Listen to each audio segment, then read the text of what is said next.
qarang, bu necha marta u zulik qo'ydirdingiz? Ko'p. Buni kim tavsiya qildi sizga zulik qo'yish keraklik deb? Tabib aytdimi?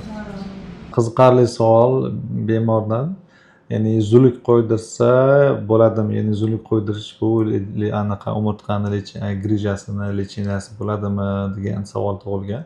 To'g'ridan to'g'ri ta'sir qilmaydi sizga. Chalg'ituvchi ta'sir qilishi mumkin zulik qo'yish. Kimdir zulik qo'ydim, grijang so'rilib ketadi deyishi mumkin, lekin bu lag'mondirishdan boshqa narsa emas. Faqat organizmni o'zi so'rib yo'qotadi grijani. Hech qanaqa dori-ukol yo'q, uni so'riltirib yo'qotadigan. Bemorlar bo'lgan, zulik qo'ygan, hamma narsa qilgan, faqat zulik qo'ymaydi. Xullas, narodniy meditsina deydi-yu, xalq tabobatida nima bo'lsa hammasini qilib ko'rishadi, yordam bermagandan keyin vrachga kelishadi. Grijani ham so'rilib ketayotgani bor, so'rilib ketmaydigani bor.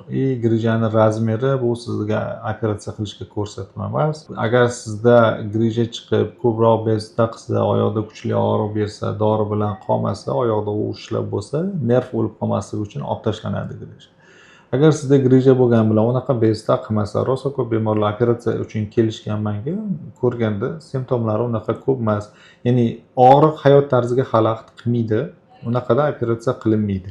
Ya'ni zulik qo'yish ham sizni grijangizni so'riltiraveradi degan narsa emas. Kim shunaqa deyotgan bo'lsa, unga ishonish kerak emas. Terapiya yordam berishi mumkin agar sizda umumiy yallig'lanish bo'lsa, ba'zi hollarda yordam beradi u ham, zulik qo'yish ham. Maqsad qonni suyultirib beradi. Lekin to'g'ridan to'g'ri grijani lechinasiga hech qanaqa ta'sir yo'q.